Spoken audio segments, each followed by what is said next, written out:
Hai hai hai. Jika kamu sedang mencari cara bagaimana mempercantik dinding sehingga indah dipandang dan bisa menjadi point of interest dari ruangan kamu, maka kamu sedang berada di channel yang tepat.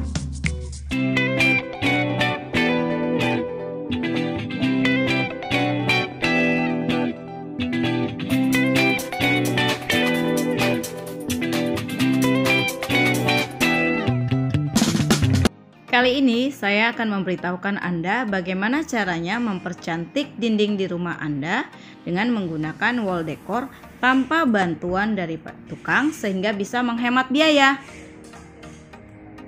Nah, sebelum kita mulai dengan pemasangan, yuk kita lihat macam dan bentuk wall panel 3D. Beberapa hal yang perlu diperhatikan pada aplikasi wall panel 3D ini. Wall panel 3D bisa digunakan di beberapa area ruangan di rumah kita. Contohnya seperti dinding bagian kamar mandi, tapi tentu saja pada dinding kamar mandi area kering ya. Lalu pada area living room dan juga pada area kamar tidur.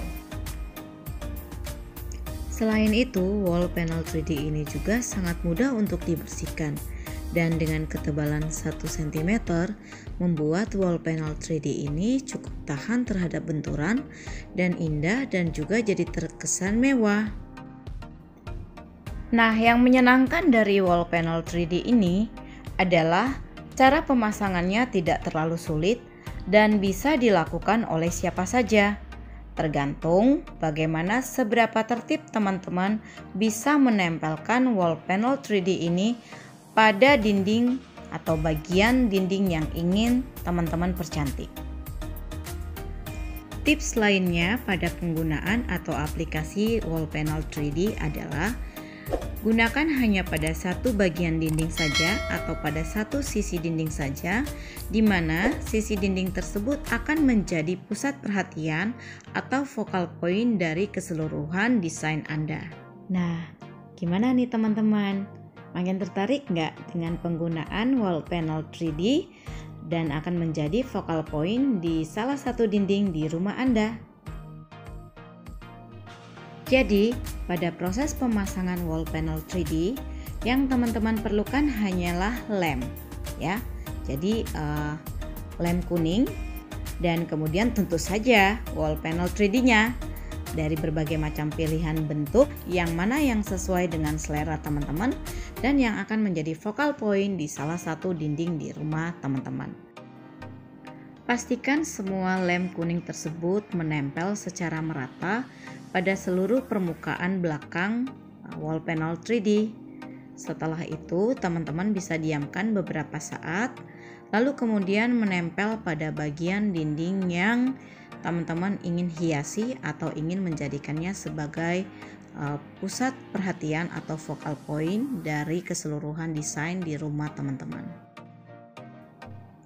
Pada proses pengeleman, yang perlu diperhatikan adalah pastikan teman-teman menggunakan lem yang tepat dan sesuai untuk menahan beban dari wall panel 3D ini.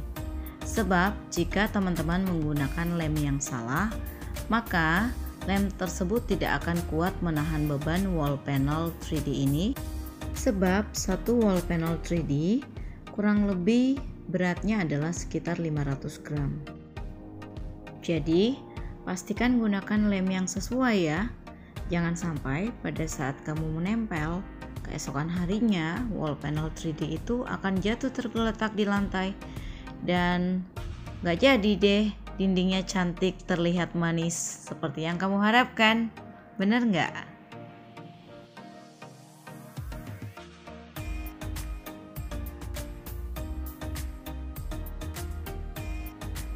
Oh iya teman-teman, wall panel 3D ini juga bisa dibeli satuan ya. Jadi kalau misalnya ada bagian dari wall panel 3D kita yang rusak, kita hanya mengganti pada bagian yang rusak dan membeli dengan harga satuan, lalu kemudian menempelkannya pada bagian tersebut. Nah, hal ini yang agak berbeda dari penggunaan wallpaper, sebab pada penggunaan wallpaper, jika ada bagian yang sobek, maka teman-teman harus membeli dalam gulungan atau roll untuk mengganti bagian yang robek meski bagian yang robek tersebut hanya sedikit, sehingga wallpaper teman-teman akan bersisa. Ada yang unik pada wall panel 3D yang saya beli. Jika teman-teman lihat tangan saya menggambarkan semacam kotak, ya sebenarnya saat itu saya ingin membuat laminating foto dan bisa ditempel pada bagian ini.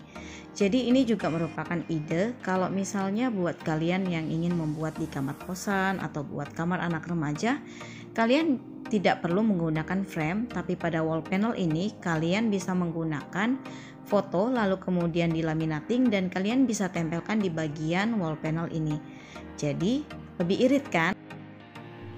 Nah, pada proses penempelan wall panel 3D ini, pastikan benar-benar teman-teman menekan si wall panel 3D ke bagian dinding sehingga akan lebih rapat lagi lemnya, dan pastikan sisa-sisa dari lem yang berada di sisi keempat dari sisi wall panel 3D itu langsung dibersihkan sehingga tidak menimbulkan bekas lem dan memperburuk keadaan dinding teman-teman. Tips lain pada pemasangan wall panel 3D bahwa pastikan pada proses pemasangan antara wall panel yang satu dengan wall panel berikutnya tidak saling tumpang tindih. Selain itu, teman-teman bisa menyuntikkan nut di antara kedua pertemuan sisi dari wall panel 3D ini sehingga batas kedua sisinya tidak terlihat dan tersamarkan oleh nut tadi. Berikut adalah cara hitung penggunaan wall panel 3D. Nah, teman-teman bisa perhatikan contoh yang saya berikan ini ya. Jadi nanti bisa berhitung kira-kira berapa kebutuhan wall panel 3D yang teman-teman perlukan. Oke, yuk intip hasilnya seperti apa? Nah, ini before-nya, jelek banget ya. Tada! Nah, sekarang terbukti ya, hasilnya jadi lebih rapi, dindingnya lebih sedap dipandang mata, dan tentunya menarik dan menjadi point of interest dari ruangan yang kita makeover. Jika teman-teman tertarik untuk mempelajari lebih lanjut tentang makeover ruangan, ruang tamu, dapur, kamar anak, ataupun halaman, pastikan untuk menonton playlist room makeover saya dengan cara klik link pertama yang ada di description video ini. Oke teman-teman, jangan lupa klik subscribe, lalu klik tombol lonceng untuk mengaktifkan notifikasi agar teman-teman tidak ketinggalan video lainnya. Sampai jumpa di cerita OI berikutnya. Bye-bye.